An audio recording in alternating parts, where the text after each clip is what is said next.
Greetings, everyone. I'm your host, Dr. Mallory D. McCoy, and welcome to the special series, The Telepathy Narrative. Who gets to tell the story? This series exists because of my son. My journey with him, learning him, understanding him, and witnessing the ways he communicates beyond what we've been taught has expanded me in ways I didn't even know were possible. And through that journey, I've had to ask deeper questions about communication, about spirituality, and about truth. During this series, I will be sharing experiences, reflections, and observations that have challenged the way that I understand all three of these things. And this is not about having all the answers, because I don't. This is about being willing to listen in a different way. May this moment meet you exactly where you are. May you take what resonates, reflect on what doesn't, and remain open to what is unfolding. And it is so. Let's move forward.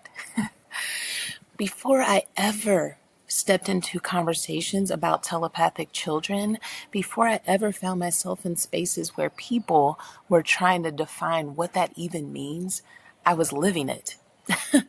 And the truth is, this didn't start with my son. It actually started with me. There was a shift happening in my life where things began to feel guided. I would say something or do something, and it didn't feel like it was coming from logic or planning. It felt like I was being moved. And everything I did in that space worked. It aligned. So whenever I just went with what I was given, it worked out. The best way I can describe it is like being on autopilot. Like I didn't know the destination, but I trusted the direction. So trust and faith. I had to have a lot of it. That's the space I was in when December 28th, 2024 came around. And that was my son's 8th birthday.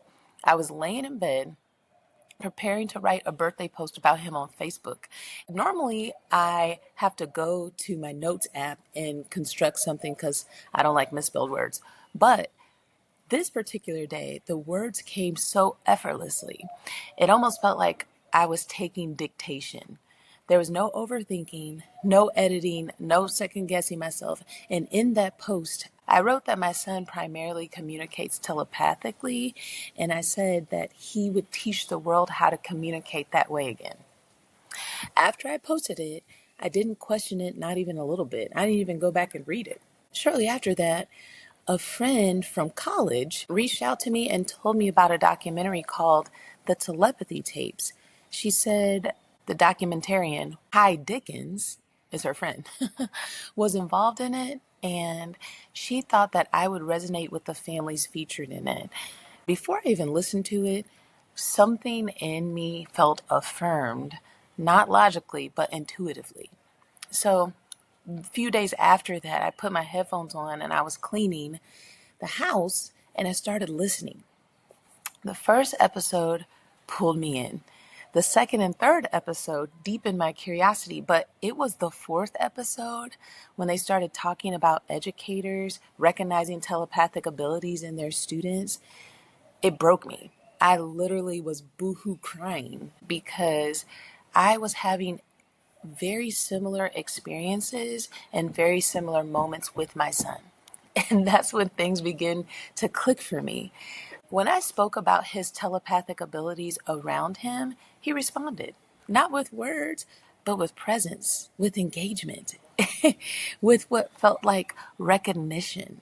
There were moments where his teacher and I were discussing it, and instead of becoming overwhelmed like he always did when someone was having conversation around him, he was smiling, he was clapping, he was leaning in, and he was allowing us to have this conversation. It felt like he was aware of what we were saying in a way that went beyond what people assume he understands and assumed he understood up until that point. People would always ask me how I knew what he needed. And the truth is, I couldn't always explain it, but I just knew. There was a moment that I speak about in the 2 podcasts that I've done about this already, where we went to Wendy's. And I thought in my head, and I didn't say out loud, I want our fries to be in separate bags because that's all we were going to Wendy's for. I didn't speak it. I just thought it. And then when I got to the window, the woman handed me 2 bags. And she said she felt like she needed to separate them so that my son could have some in the back seat. She said, "Oh, I saw your son was in the back seat, so I just put the fries in 2 bags." That's not even common practice. I was just saying it in my head. And even at the time that that happened, I brushed it off. But now I don't, obviously. There was another moment where my son was trying to communicate that he wanted to take a shower. And he gestured to me and tried to guide me, but I was sitting on the couch and I didn't want to be pulled off the couch. So I redirected him to use his communication device, but he didn't have a shower button on there. But something just came over me and I was like, "You want to get in the shower?" And he was like, "Yeah, that's what I want to do." And his dad, who was sitting next to me, asked me how I knew that. And I didn't know. I didn't have a logical explanation. I just knew. So what I've come to understand about all of this is that these children are not nonverbal. They are non-speaking, but they are not silent. They are aware and they are very connected in ways that, again, we can't even fathom. They're more attuned than we are. And as this journey unfolds and as it continues in my life, we have discovered that my son was communicating, or he, I should say, as this journey continued in April 2025, my son revealed to myself and his teacher that he was able to communicate telepathically with my son's teacher's husband, who, A, I've never met this man in my life, B, doesn't even live near to us. He lives 45 minutes away from us. And yet this man is able to receive information from my son's thoughts and tell me things about me and what my son's experiencing in our home environment without my son talking or me talking to him.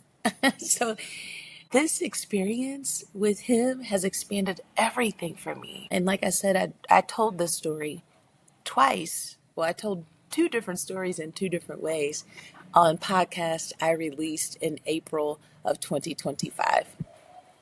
So when I asked the question, who gets to tell the story of telepathy? I'm not asking from curiosity.